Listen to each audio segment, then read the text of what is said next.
किसी भी व्यक्ति के जीवन में जब सत्संग आता है तो सत्संग से ज्ञान की भूमिका प्रारंभ होती है। सत्संग वह चीज है जिससे हमें सत्य विचारों का संग मिलता है और सत्संग के साथ साथ व्यक्ति के अंदर निसंगता आने लग जाती है। निसंगता से मतलब ये है कि उसके हृदय में प्रेम तो बहुत होता है, लेकिन वह अटैचमेंट नहीं आती जिस अटैचमेंट के कारण व्यक्ति मोह में पड़ करके चीज़ों के प्रति, व्यक्तियों के प्रति पक्ष विपक्ष में किसी चीज़ से क्रोध आए, किसी से दूर भागे और किसी की तरफ दौड़े। व्यक्ति का व्यक्तित्व जो हिल जाता है उससे व्यक्ति सच्चे प्रेम से युक्त हो जाता है। लेकिन बिना मतलब की आसक्ति नहीं, गंगा गए तो गंगादास, जमुना गए तो जमुनादास, जहाँ बैठे वहीं के हो गए, कोई भी बहका ले, कोई भी चीज़ हमें अपनी तरफ खींच ले, कहीं से भी हम जुड़ कर बैठ जाएं, हम अपने लक्ष्य की तरफ ना जा सकें तो वह जो चीज़ होती है उसको कहते हैं मोह हो जाना और आसक्ति का हो जाना। और ये कहीं पर भी हो सकती है। व्यक्ति की बुद्धि इस तरह की हो जाती है, कुछ भी इकट्ठा करने लग जाता है। कुछ लोगों की आदत होती है पुराने से पुराने अखबार इकट्ठे करके बैठे हुए हैं। कुछ लोगों के बारे में सुना, आलपिन इकट्ठी कर रखी है, 1 क्विंटल से भी अधिक जो है घर के अंदर आलपिन इकट्ठी की हुई है। कोई पेन इकट्ठा करके बैठा हुआ। किसी को अपने कपड़े जोड़ते रहने की आदत है। कहीं भी प्राण व्यक्ति के बस सकते हैं। जिस भी चीज़ में प्राण बस गए और जिस चीज़ में आसक्ति बस गई तो उससे व्यक्ति थोड़ा सा भी इधर उधर हो जाए उसे लगता है जिंदगी गई। सही ज्ञान होने के बाद व्यक्ति को समझ आती है। किस तरह से कहते हैं ना कि हमने तो कंबल छोड़ दिया, वो कंबल नहीं छोड़ता हमको। शराब छोड़ना चाहता है आदमी, फिर शराब नहीं छोड़ती। बुरी संगति को छोड़ना चाहता है आदमी, लेकिन फिर बुरी संगति नहीं छोड़ती। इसको कहते हैं संग का होना, आसक्ति का हो जाना। कि आप छोड़ना चाहो फिर वो नहीं छोड़ती चीजें। और इसको दूसरे ढंग से अगर कहें तो मस्तिष्क में आपके जो है जो पैटर्न बन जाते हैं, वो आदतों के पैटर्न जो बन जाते हैं, जो खांचे टाइप के बन जाते हैं, वो आपको घुमा फिरा कर वहीं लाके खड़ा कर देते हैं, कितना भी संकल्प कर लीजिए। तो फिर से आप शुरुआत करिए। सच्चा ज्ञान आएगा तो जो संग दोष है, आदतें खराब पड़ गई हैं, वो टूटेंगी। उसके बाद क्या होगा? निष्काम हो जाओगे। हर जगह स्वार्थ में आप दौड़ते थे, अब स्वार्थ से ऊपर उठ करके चलोगे। अब अपना भी भला और दूसरे का भी भला। स्वार्थी आदमी अपना मतलब साधना चाहता है, उसे किसी के भले से लेना देना नहीं है। और जो अपना भला करना चाहता है वो अपना भी भला नहीं कर रहा होता। उसको बस इतना ही पता है कि किसी से पैसे कैसे लेने हैं, किसी से मतलब कैसे निकालना है। उससे उसको फायदा होगा नहीं होगा ये अलग बात है, लेकिन उसे लगता है शायद फायदा होगा। हो सकता है कि वही चीज उसकी जो है उसका वो लालच उसके लिए बहुत बड़ी मुसीबत बन जाए। उसके बाद फिर वो कहते हैं निष्कामत्व निर्मोहत्वम। फिर मोह खत्म होता है। मोह वो चीज है जो मोहित करे, वो मोह जो हिप्नोटाइज कर ले, वो मोह है। निर्मोहत्व निश्चल चित्तम।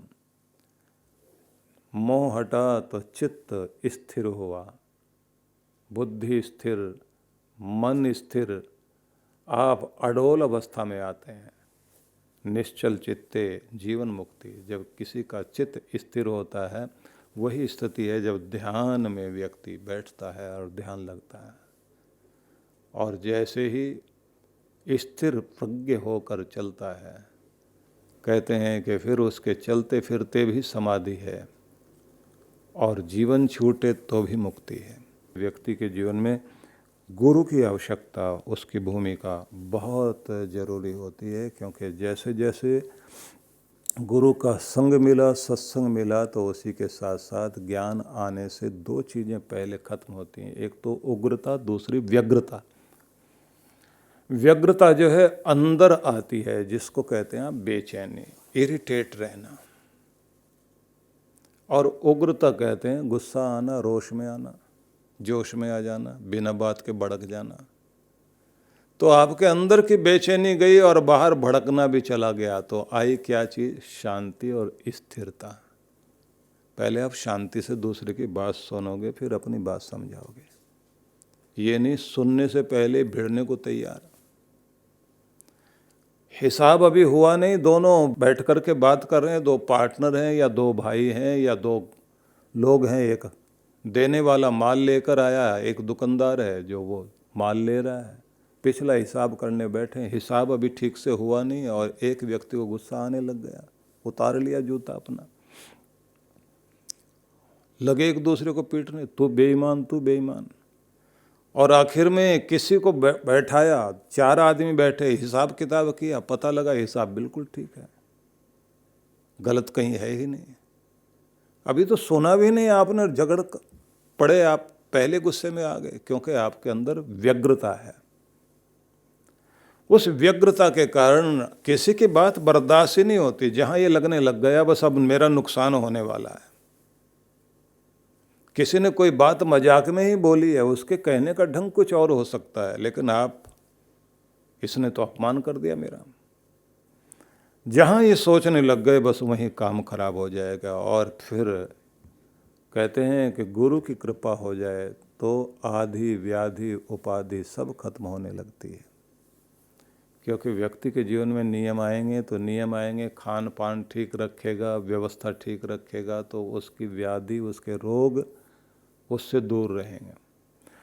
और फिर एक बात और ध्यान रखना, एक चीज होती है उपाधि। एक तो उपाधि वो होती है, बड़ी बड़ी उपाधियां व्यक्ति को मिलती हैं। स्वभावगत जो दोष होता है उसको उपाधि बोलते हैं, जिसके कारण जो है मानसिक तनाव आता है।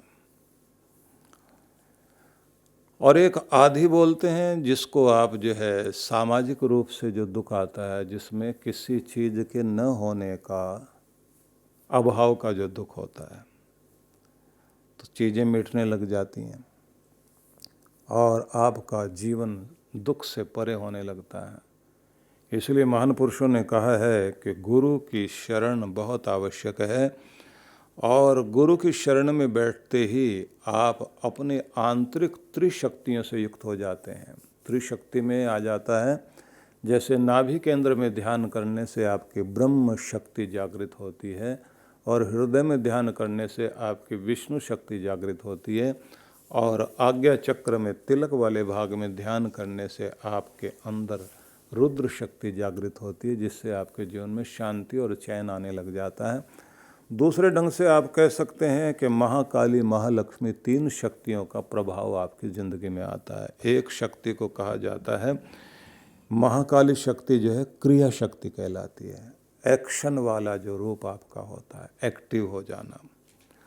और जो महालक्ष्मी वाला रूप है वो द्रव्य शक्ति है, समृद्धि की शक्ति है।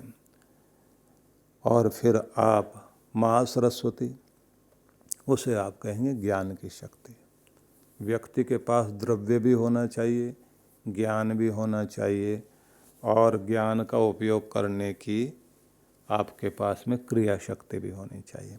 इनके जागरण को कहा जाता है जीवन के अंदर नवरात्र का आगमन हो जाना, और सभी देवी देवताओं की शक्तियाँ देवी के रूप में, जगदम्बा के रूप में या महाशक्ति के रूप में, देव शक्तियाँ दिव्य शक्ति बनकर देवी में, देवी के अंदर से जब किसी भक्त के अंदर प्रकट होती हैं, तो उस समय माना जाता है उस व्यक्ति का नवरात्र शुरू हो गया, उसके जागरण का समय शुरू हो गया।